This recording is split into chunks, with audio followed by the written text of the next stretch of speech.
Work from home, high salary, बस एक click में। अरे वाह! अनजान लिंक्स पर क्लिक मत कीजिए। आरबीआई कहता है, जानकार बनिए, सतर्क रहिए।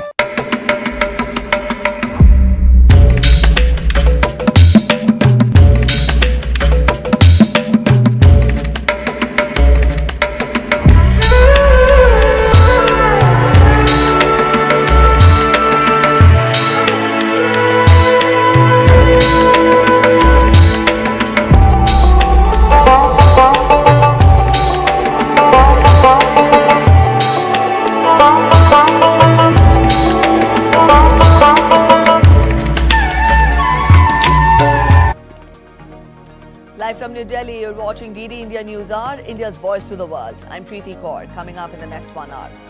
India counters Trump's tariff threat, terms US and EU criticism unjustified and unreasonable, says will take all necessary steps to safeguard its interests and economy.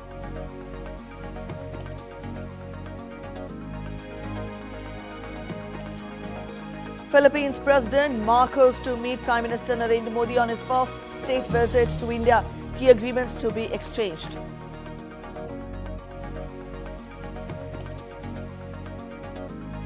Six years of Article 370 abrogation, a historic turning point in India's constitutional and political journey. Investments, infra upgrades, tourist footfall hike, marked changes in Jammu and Kashmir. Israeli Prime Minister Benjamin Netanyahu vows to update Gaza conflict strategy ahead of the key UNSC meeting, while airdrop humanitarian assistance continues to reach.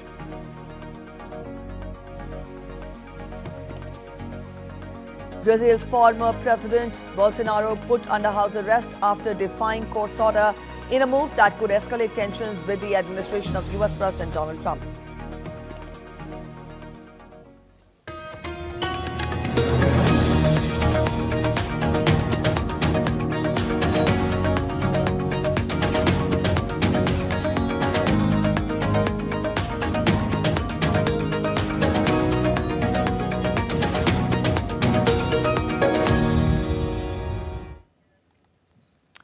The Indian government has strongly hit back at the US after Donald Trump threatened to substantially raise tariffs on goods from India over its purchase of Russian oil. In a statement issued by the Ministry of External Affairs, the government stated that it has been targeted by the United States and European Union over its purchase of Russian oil. It said that India began importing from Russia because traditional supplies were diverted to Europe after the outbreak of the conflict. The United States at that time actively encouraged such imports by India for strengthening global energy market stability. The government added that India's imports are meant to ensure predictable and affordable energy costs to the Indian consumer. They are a necessity compelled by global market situation. However, it is revealing that the very nations criticizing India are themselves indulging in trade with Russia. Unlike our case, such trade is not even a vital national compulsion. The ministry put forth figures of EU's oil trade with Russia, saying that in 2024, they had bilateral trade of 67.5 billion euros in goods with Russia. In addition, it had trade in services estimated at 17.2 billion euros in 2023. This is significantly more than India's total trade with Russia that year or subsequently.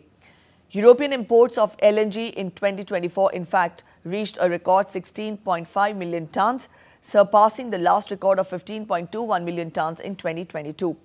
The government also mentioned that Europe-Russia trade includes not just energy, but also fertilizers, mining, products, chemicals, iron and steel, and machinery and transport equipment. Talking about the US, the MEA said that America continues to import from Russia uranium hexafluoride for its nuclear industry, palladium for its EV industry, fertilizers as well as chemicals. Thus, the Indian government categorically stated that in this background, the targeting of India is unjustified and unreasonable. It also clearly stated that like any major economy, India will take all necessary measures to safeguard its national interests and economic security.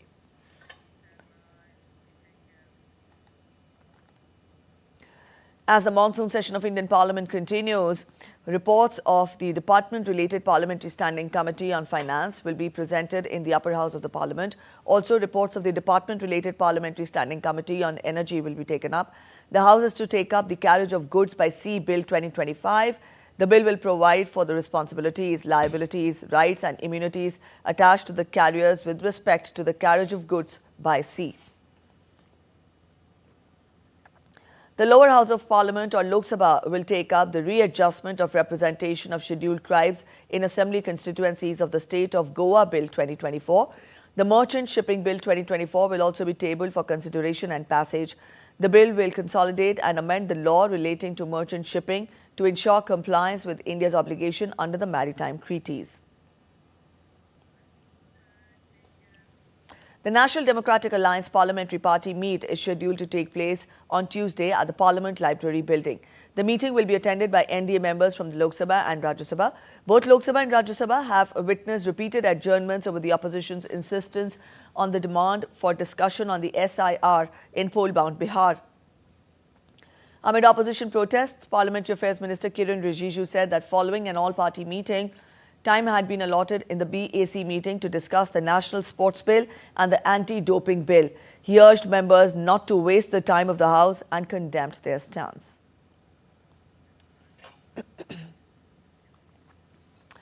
August 5th marks the historic turning point in India's constitutional and political journey. On this day in 2019, the Government of India revoked Article 370, ending the special status of Jammu and Kashmir, a move hailed by many as a step towards integration, equality and development. 5 years on, we look back at the constitutional transformation, the intense parliamentary debate and the positive changes on the ground. Here's a special report. Article 370 was introduced as a temporary provision in 1949, drafted by N. Gopalaswamy Iyengar. It granted special status to Jammu and Kashmir, allowing the state to have its own constitution, its own flag, and considerable autonomy, except in matters of defense, foreign affairs, and communication. This provision was based on the instrument of accession signed in 1947 by Maharaja Hari Singh after Pakistan-backed forces invaded the region. Over the decades, Article 370 created a unique constitutional setup, one that remained contentious. On August 5th, 2019, a decisive move was made, the government invoking the powers of the President under Article 371, issued a presidential order redefining the term Constituent Assembly to mean the Legislative Assembly of Jammu and Kashmir. With the state under President's rule at the time, Parliament assumed legislative powers and passed concurrent resolutions in the Rajya Sabha and Lok Sabha, effectively abrogating Article 370 and rendering Article 35A inoperative. अनुच्छेद 370 के खंड 3 द्वारा प्रदत्त शक्तियों का प्रयोग करते हुए राष्ट्रपति संसद की सिफारिश पर यह घोषणा करते हैं कि यह दिनांक जिस दिन भारत के राष्ट्रपति द्वारा इस घोषणा पर हस्ताक्षर किए जाएंगे और इसे सरकारी गैजेट में प्रकाशित किया जाएगा, उस दिन से अनुच्छेद 370 के सभी खंड लागू नहीं होंगे, सिवाय खंड 1 के नामक तदनुसार पढ़ा जाएगा. It wasn't just a constitutional maneuver, it was a moment of high drama and passionate debate in the parliament. In the Lok Sabha, the resolution to revoke Article 370 was passed with 351 votes in favour and 72 against, with one abstention. The Jammu and Kashmir Reorganisation Bill 2019 was also cleared, paving the way to bifurcate the state into two union territories, Jammu and Kashmir with a legislature and Ladakh without one. A day earlier, Rajya Sabha had also passed a resolution marking an unprecedented constitutional development. In December 2023, the Supreme Court upheld the abrogation in a unanimous verdict, observing that Article 370 was always meant to be temporary. The court also stated that Jammu and Kashmir had no internal sovereignty separate from India, and the Indian constitution now fully applies to the region. कि 370 से जम्मू कश्मीर का और विशेषकर घाटी के युवाओं का भला नहीं हुआ है. आतंकवाद के रास्ते पर जो युवा गए सबको, मैं तो जिनके मन में अलगाववाद की भी भावना है या 370 के लिए भी जो लोग सोचते हैं कि हमारा कुछ छिन गए, मैं सबको विनम्र भाव से कहना चाहता हूं ये सदन का उपयोग कर कि आप हिसाब किताब तो करिए कि आपको 370 से क्या मिला। रोटी मिली, शिक्षा मिली, सुख सुविधा रोजगारी मिली, आरोग्य मिला, क्या मिला 370 से? क्यों झुनझुना पकड़े हुए हो? 370 है वो जाने से धीरे धीरे हम घाटी के सभी लोगों को अपने नजदीक ला पाएंगे, उनके मन के अंदर एक नई आशा, नया उमंग, वहां पर जो विकास होगा। Since the abrogation, the region has witnessed significant decline in terror incidents, stone pelting and separatist violence. The improved national security and increased presence of central laws, the law and order situation has seen marked improvement. For the first time, several central welfare schemes became accessible to people of Jammu and Kashmir, especially to women, scheduled caste, and other marginalized communities. Discriminatory local laws were repealed, bringing And from here, we take you to the President's house in the national capital, where the visiting dignitary, Philippines President Ferdinand R. Marcos Jr., is being given a ceremonial welcome.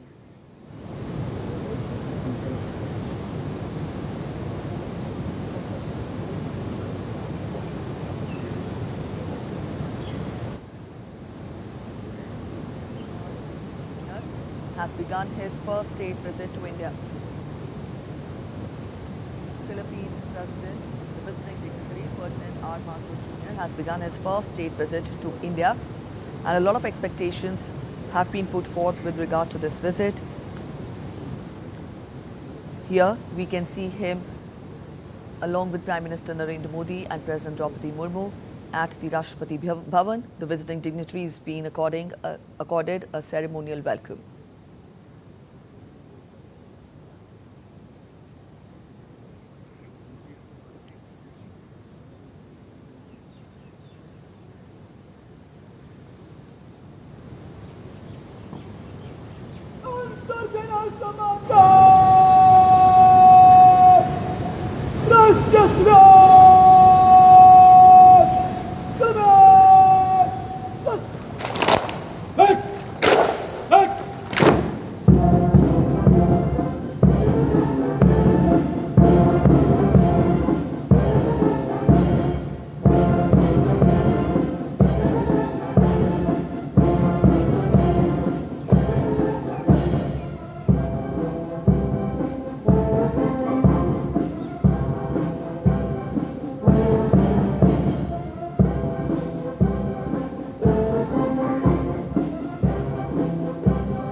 So these are the visuals we're getting for you from Rashtrapati Bhavan, where the visiting dignitary, Philippines President Ferdinand R. Marcos Jr. was accorded the ceremonial welcome. Here we can see him being acquainted and being introduced to the Indian leadership, and also in vision we see First Lady also, and also he's accompanied by First Lady, and in the visuals we see President Draupadi Murmu, Prime Minister Narendra Modi, and Philippines President Ferdinand R. Marcos Jr.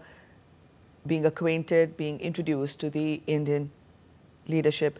Also, this visit is being described as important because this is his first visit to India as the president after taking charge as the president, and he has described India as a valued friend. This will be a 5-day visit of the visiting dignitary, Philippines President Ferdinand R. Marcos Jr. He will be meeting Prime Minister Narendra Modi in the national capital today, and both the leaders will be holding bilateral talks. Added to that, later in the day, President Marcos Jr. will be visiting and will be meeting President Draupadi Murmu later in the day.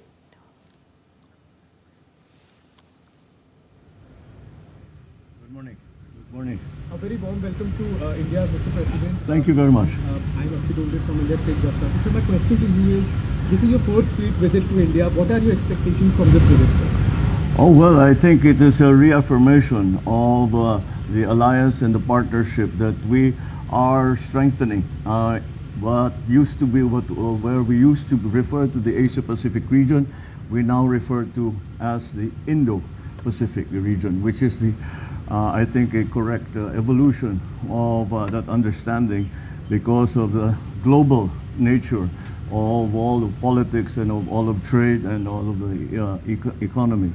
And to build upon what we already have had, but certainly to explore the many opportunities that have arisen in the past few years because of the new technologies and the changing state of the global economy and the geopolitics around us now. Thank you. Thank you. Thank you.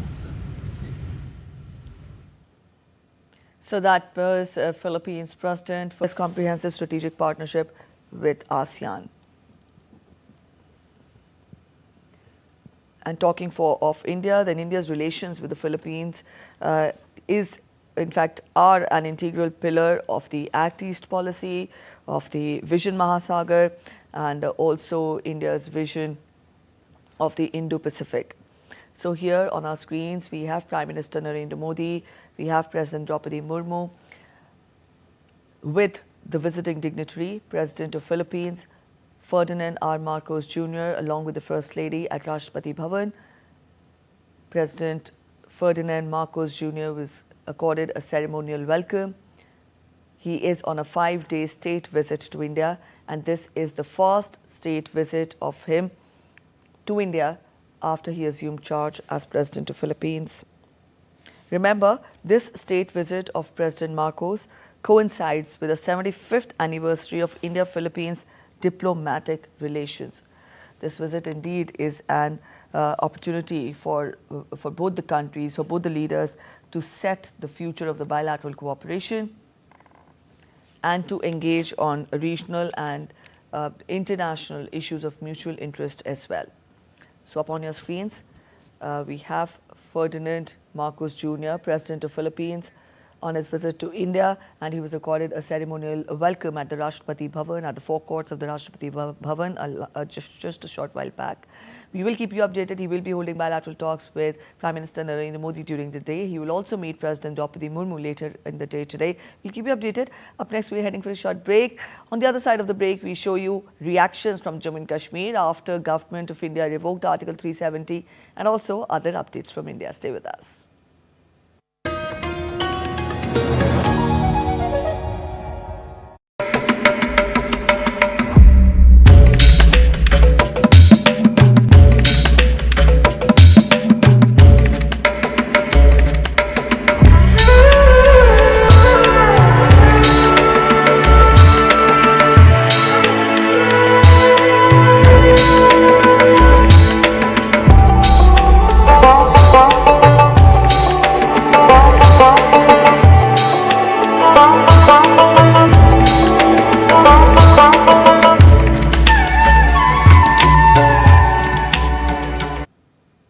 Welcome back after the break. You're watching DD India News Hour. Before heading for the break, we did show you a special report on 5 years of abrogation of Article 370 in Jammu and Kashmir. Let us listen to some of the reactions we're getting from the Union Territory on completion of 5 years. Kashmir is transforming itself in a very good manner, and the tourism is in a good bloom.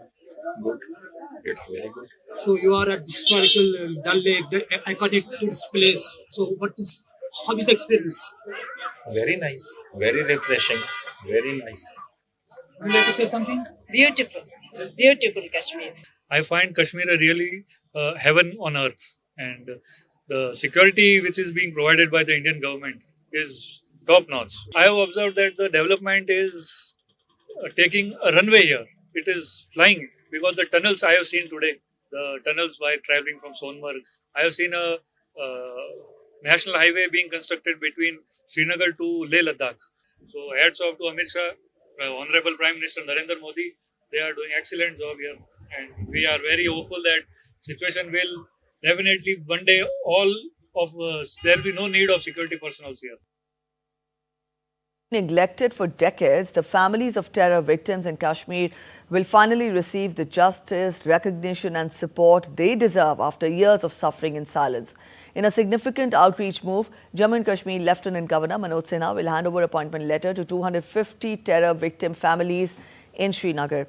These families from across North, Central and South Kashmir are those whose loved ones were brutally killed by various terrorist organizations operating in the valley.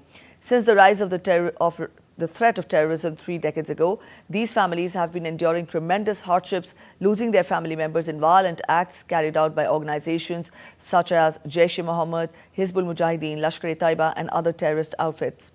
These families, despite suffering immense personal loss, were often ostracized, with society failing to acknowledge their pain. Notably, on 13th of July, the Lieutenant Governor had handed over appointment letter to 40 next of the kins of terror victims at Baramulla, and 80 families received justice on 28th of July at an event in Jammu.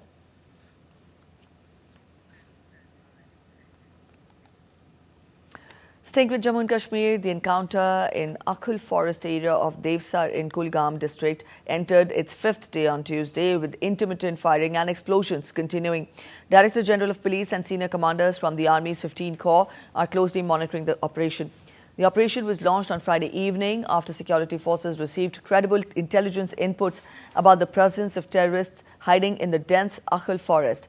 As the troops moved in to cordon off the area, they came under fire, triggering the prolonged gun battle, according to officials. So far, 3 terrorists have been killed and 3 soldiers were injured, an official said. The firing is still going on and terrorists appear to be firing from multiple directions. The Indian Army last night kept the terrorists engaged in intense gunfights to prevent them from escaping in the dark. This is one of the longest anti-terrorist operations and is likely to take more time.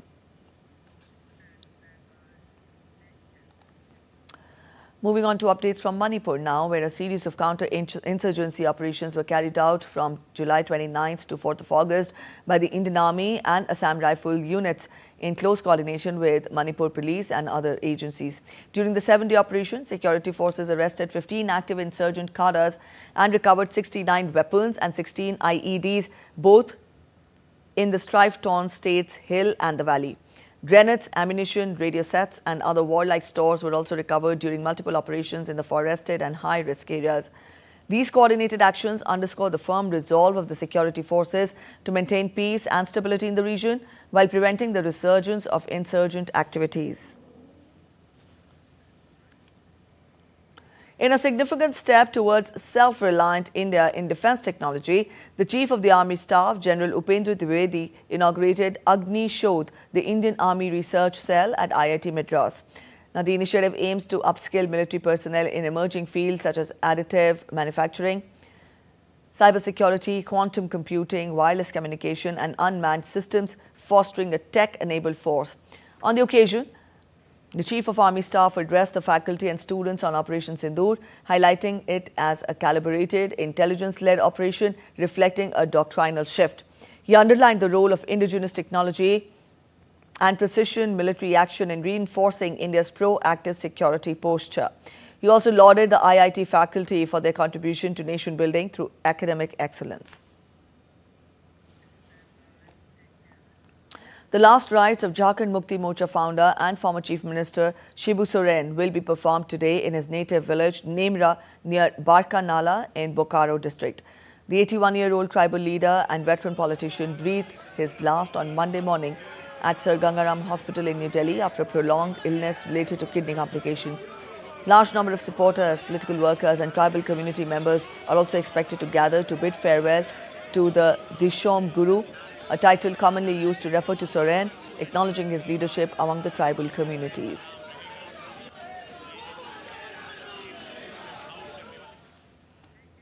You're watching DD India News. We're heading for a short break, but after the break, we tell you US strikes deal with Rwanda to deport migrants amid Trump's aggressive immigration push.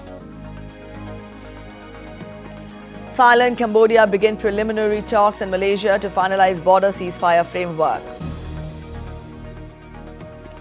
6 killed in El Teniente mine collapse. President Boric orders probe and mourning.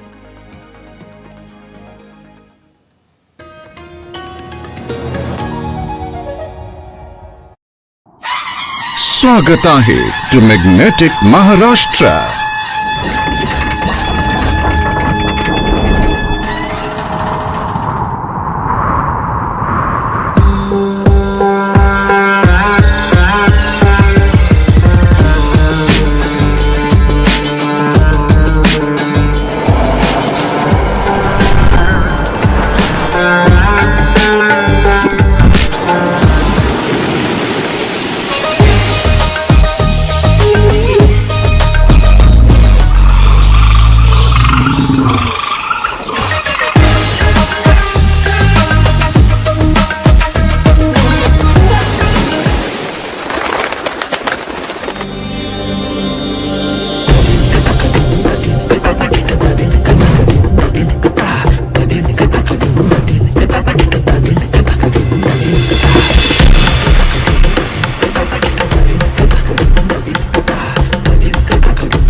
Share in the richness of Maharashtra as one family, united by the collective vision of building a better tomorrow.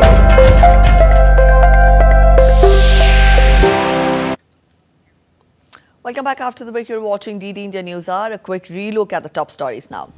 India counters Trump's tariffs threat, terms US and EU criticism unjustified and unreasonable, says will take all necessary steps to safeguard its interest and economy.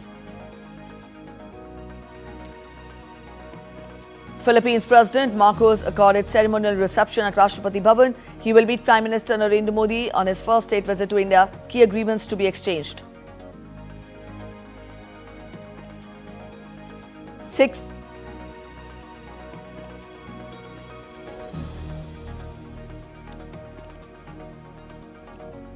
6 years of Article 370 abrogation, a historic turning point in India's constitutional and political journey. Investments, infra upgrades, tourist footfall hike, marked changes in Jammu and Kashmir. Israeli Prime Minister Benjamin Netanyahu vows to update Gaza conflict strategy ahead of key UNSC meeting, while airdrop humanitarian assistance continues to reach people in Gaza.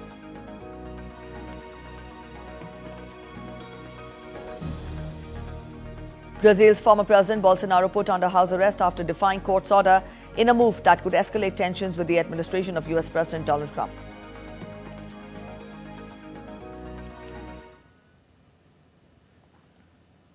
Moving on to West Asia updates now. Israeli Prime Minister Benjamin Netanyahu will convene his security cabinet on Tuesday to decide on Israel's next steps in Gaza following the collapse of indirect ceasefire talks with Hamas.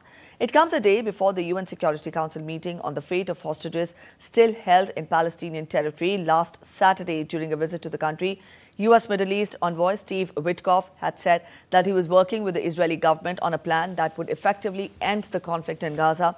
But Israeli officials have also floated ideas, including expanding the military offensive in Gaza and annexing parts of the shattered enclave. The failed ceasefire talks in Doha had aimed to clinch agreements on the US-backed proposal for a 60-day truce, during which aid would be flown into Gaza and half of the hostages Hamas is holding would be freed in exchange for Palestinian prisoners jailed in Israel. The envoy's first visit was seen in Israel as very significant, but later on Sunday, the Israeli officials signaled that pursuit of a deal would be pointless, threatening more force. Israel's Foreign Minister Gideon Sa'ar suggested on Monday that the gaps were still too wide to bridge.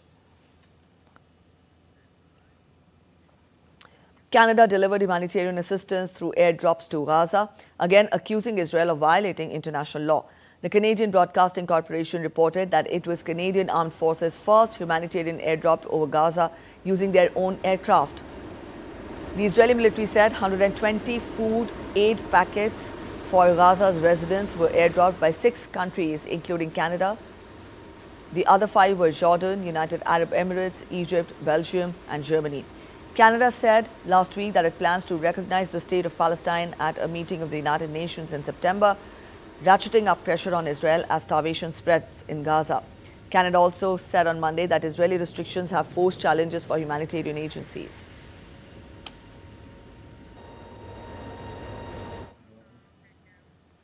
Finland's President Alexander Stubb held a phone call with US President Donald Trump to discuss Russia-Ukraine conflict and supporting efforts for an immediate ceasefire on Monday. Trump has threatened to impose new sanctions on Russia and buyers of its oil, including India and China, unless President Putin agrees to end the conflict by Friday. Both leaders also discussed ongoing talks about icebreakers. Earlier in June, Trump said that the U.S. is negotiating to buy 15 icebreakers from Finland as part of his broader plan to acquire up to 40 icebreakers to strengthen Arctic security and support resource development and logistics. Meanwhile, U.S. Ambassador to NATO Matthew Whitaker said that he expects more nations to fund U.S. arms for Ukraine following the Netherlands' announcement of 500 million euros to the scheme. You're going to see a series of announcements in the coming weeks. You know, when we announced this facility that allowed our NATO allies to buy U.S. equipment and provide that to Ukraine for their defense, you know, we had a lot of our allies raise their hand and line up. A lot of them are coming together in groups to pool their money and their resources together to provide these armaments and munitions. And so, you know, it's the whole purpose of NATO.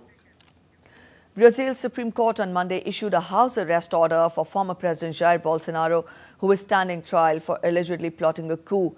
Justice Alexandre de Moraes said in his decision that the right-wing firebrand did not comply with judicial restraining orders imposed on him last month. He also banned Bolsonaro from receiving visits, with exceptions for lawyers and people authorized by the court, and use of a cell phone either directly or through third parties. The restrictions on Bolsonaro were imposed over allegations that he courted the interference of Trump, who recently tied steep new tariffs on Brazilian goods. The former Brazilian leader is facing charges that he conspired with dozens of his allies to overturn his 2022 electoral loss. Bolsonaro's press representative confirmed the house arrest order and restrictions on using a cell phone.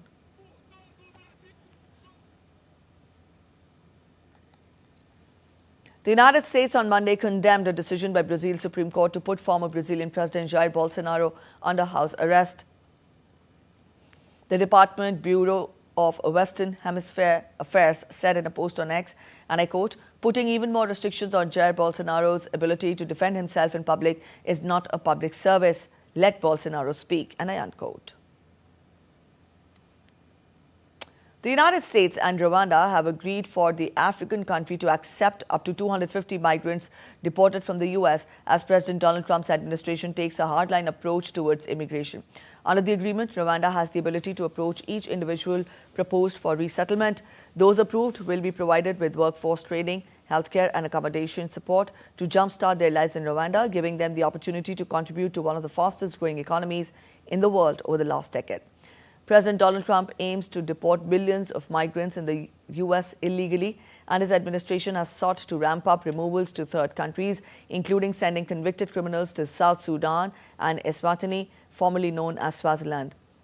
Rwanda has in recent years positioned itself as a destination country for migrants that Western countries would like to remove, despite concerns by rights groups that Kigali does not respect basic human rights.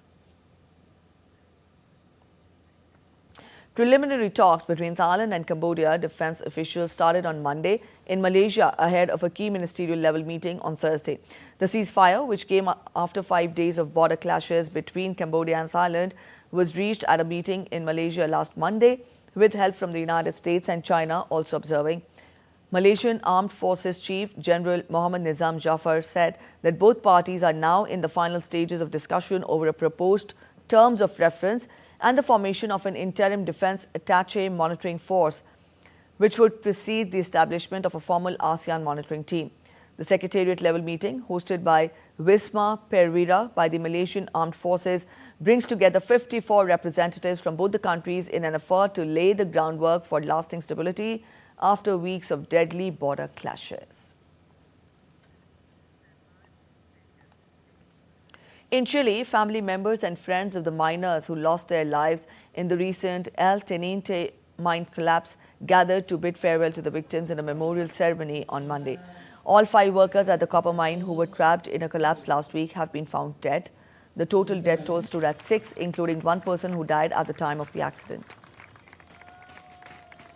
The collapse was triggered by one of the largest tremors ever recorded at El Teniente, with the impact of a 4.2 magnitude quake. It is still unclear if the cause was a natural quake in the highly seismic country or mining activity. While Chilean President Gabriel Boric vowed justice for the miners and declared 3 days of mourning, he stated that Chile has completed the rescue phase and is now focusing on investigating the cause of the incident. Emphasizing on the need for full transparency and accountability, Carelco's chairman announced an international audit to ensure transparency and identity and the cause and responsibility of the incident. Over 190 countries will try to break an impasse and reach an agreement over the next fortnight on the first ever global plastics treaty that will create a legally binding framework to end plastic pollution, including in the marine environment. This will be the second installment of the 5th meeting of the Intergovernmental Negotiating Committee of the UN, which will take place in Geneva, Switzerland. Negotiators will pick up from the previous meeting in Busan, South Korea, last December, where talks had collapsed over critical and unresolved issues. Plastic pollution has reached even the most remote corners of the planet today. 460 million tons of plastic is produced annually, of which only 9% is recycled, while the rest leaks into the environment. UN Environment Programme Chief Inger Anderson stressed on the urgency of reaching a meaningful deal, warning of the catastrophic impact of plastic pollution, especially on marine ecosystems. I want an effective treaty. I want a treaty that ends plastic pollution, including in the marine environment. That's why we're here. We're not here to not get something or to get something that's meaningless. But the reality is also, and this is where, 40 years in this business, the impacts are here and now. And we have to stop this from spiraling out of control. And for more on this, we turn to Deutsche Welle's Cassandra Sant in Berlin. Cassandra, tell us, what are the stakes here?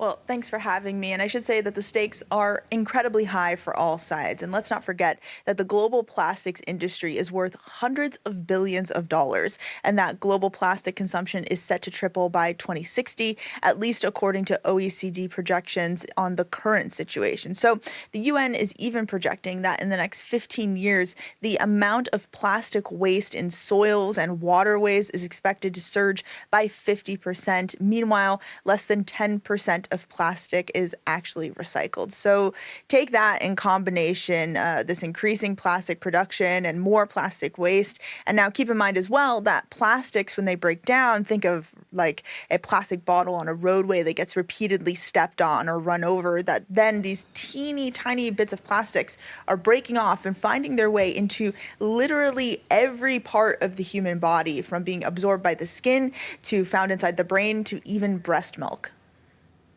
All right. Moldova has become the 107th member of the International Solar Alliance. The instrument of ratification was handed over during the meeting of the ambassador of Moldova to India, Anna Taban, in New Delhi on Monday. The International Solar Alliance is a global initiative launched in 2015 by India and France at COP21 in Paris. It has 124 member and signatory countries.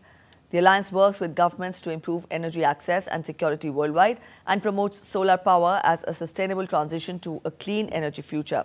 ISA's mission is to unlock investments in solar energy while reducing the cost of technology and financing it. On 6th of December 2017, 15 countries signed and ratified the ISA Framework Agreement, making ISA the first international intergovernmental organization headquartered in India. You're watching DD India News. We're heading for a short break, but after the break, we tell you how India turned the tables around, thrashing England by a 6-run victory at the Oval.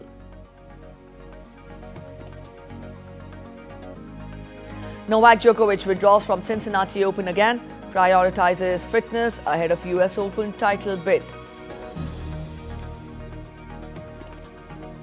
5 years ago on this day, Prime Minister Modi laid the foundation stone for Ram Temple in Ayodhya.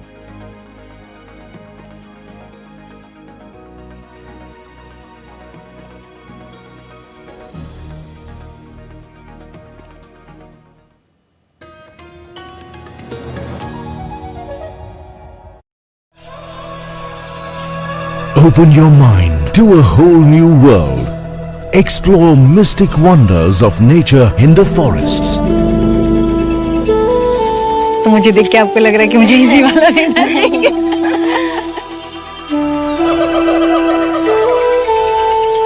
Uncover secrets hidden deep inside the earth. And I'd always heard of this ancient Shiv Mandir which is inside a cave. Experience the rich cultural legacy.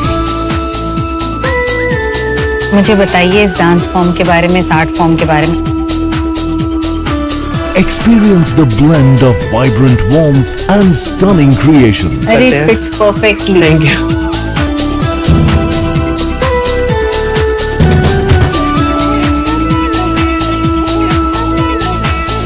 Jharkhand. Let it become a part of you. Postcards from Jharkhand on National Geographic. Welcome to DD India. Welcome back after the break. You're watching DD India News. Let's get to updates from the world of business now.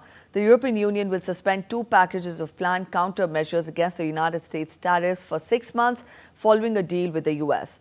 A European Commission spokesperson said in a statement that the EU will continue to work with the US to implement the tariff agreement reached on July 27th. The statement had said that to achieve this goal, the European Commission will take necessary measures to suspend the retaliatory tariffs against the US, originally scheduled to take effect starting this Thursday for a period of 6 months. The suspended retaliatory tariffs include a response to the US tariffs on EU steel and aluminium exports, and also a response to the baseline tariffs implemented by the Trump administration and the proposed auto tariffs.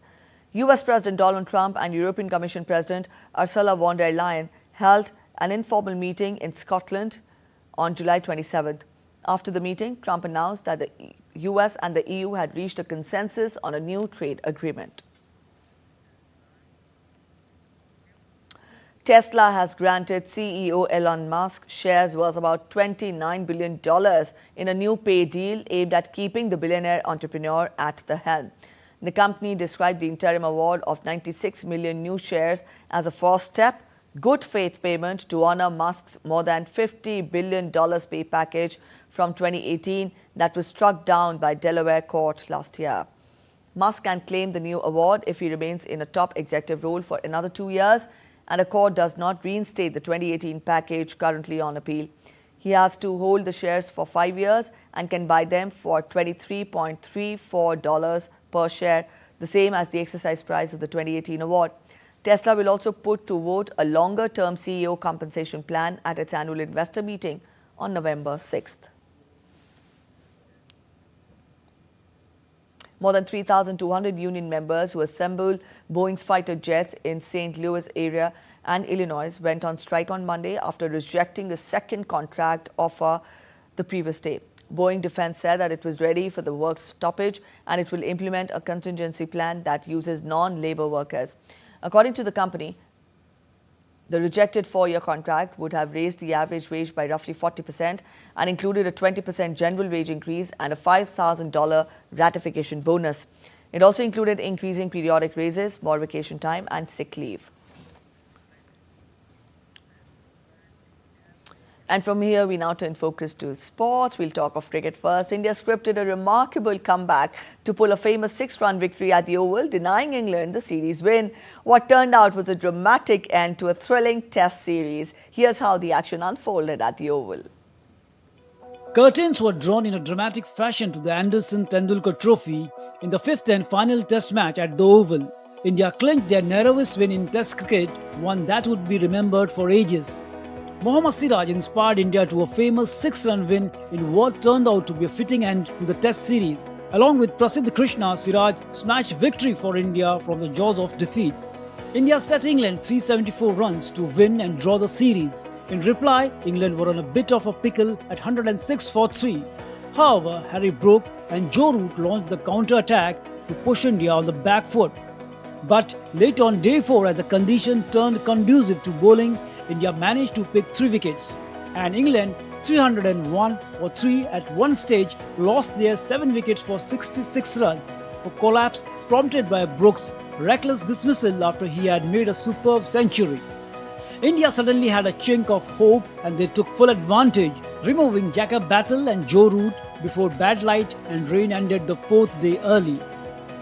Then turned out Siraj, India's hero, dismissing Jamie Smith and Jamie Overton before bowling Gus Atkinson to complete a 5-wicket haul. After Prasidh Krishna had bowled Josh Tongue for naught, Chris Wokes walked out to bat wearing a sling to protect his dislocated shoulder with 17 runs still needed. Atkinson hit Siraj for 6 to give England brief hope and cleverly protected Wokes from the strike. But Siraj produced another brilliant Yorker to earn India their narrowest ever win.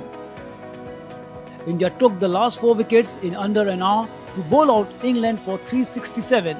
England still needed 35 runs to complete their second highest test run chase and by far the largest for any team on this venue. The Oval was full of the final act of series that fluctuated wildly over 7 weeks and under grey skies in an atmosphere of unremitting tension as one of the most dramatic endings in a test match duly played out. Sports Desk, DD India. The 24 times Grand Slam champion Novak Djokovic has withdrawn from the Cincinnati Open for the 2nd consecutive year. The Serbian tennis icon opted out of the US Open warm-up tournament following consecutive semi-final exits at the French Open and Wimbledon. Djokovic had stated earlier that he wants to preserve his body and stay fit for Grand Slams. He is chasing a record-breaking 25th Grand Slam title but has not come close to lifting a Grand Slam title this calendar year. Djokovic also withdrew from Cincinnati last year after his triumph in singles event at the Paris Olympics. The US Open will take place from August 24 to September 7th in New York City.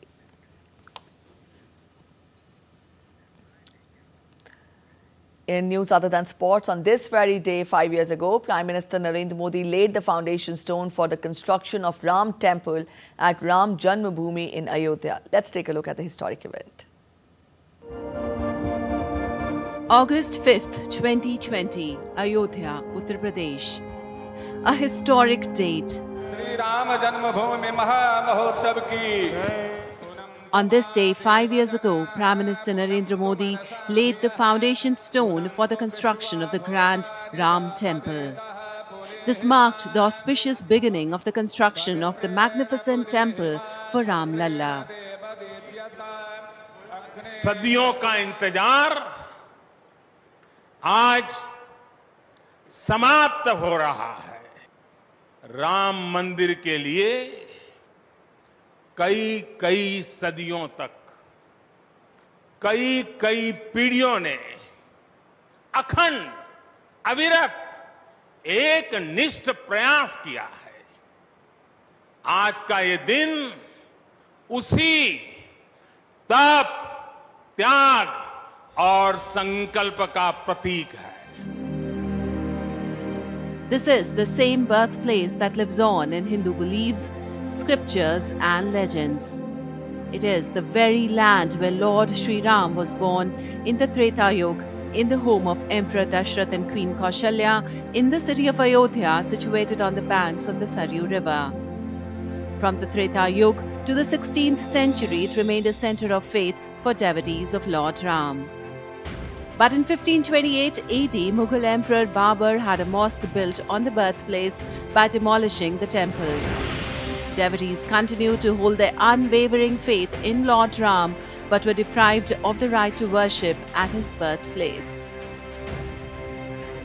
भगवान राम की अद्भुत शक्ति देखिए, इमारतें नष्ट हो गई, क्या कुछ नहीं हुआ? अस्तित्व मिटाने का हर कोई प्रयास हुआ, बहुत हुआ, लेकिन राम आज भी हमारे मन में बसे हैं, हमारी संस्कृति के आधार है। श्री राम भारत की मर्यादा है।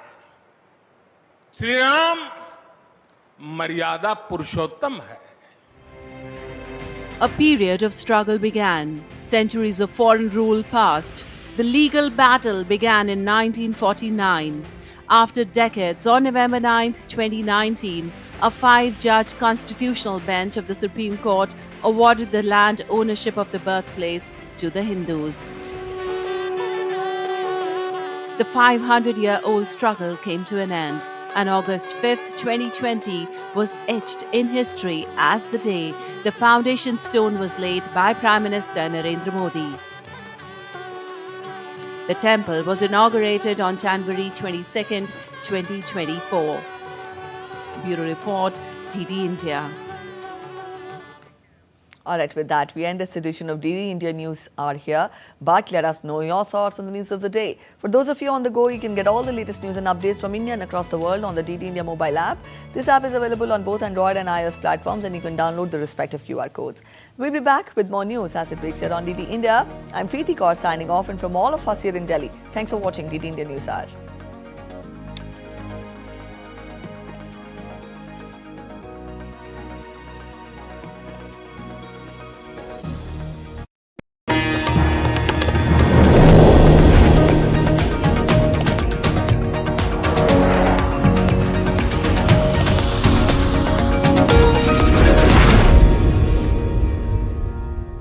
Welcome to DD India, where a billion voices unite, connecting viewers to the stories that matter. India is not just another news channel. It's the international channel that puts the spotlight on the global south, bringing you stories from the heart of emerging economies, dynamic cultures, and transformative voices. As the international news channel of India's public broadcaster Prasar Bharati, DD India delivers high-quality content from every corner of the globe, focusing on the stories that shape our future. We don't just report news. We connect you to India's voice in the global narrative. From current affairs to culture, from economic growth to sustainable development,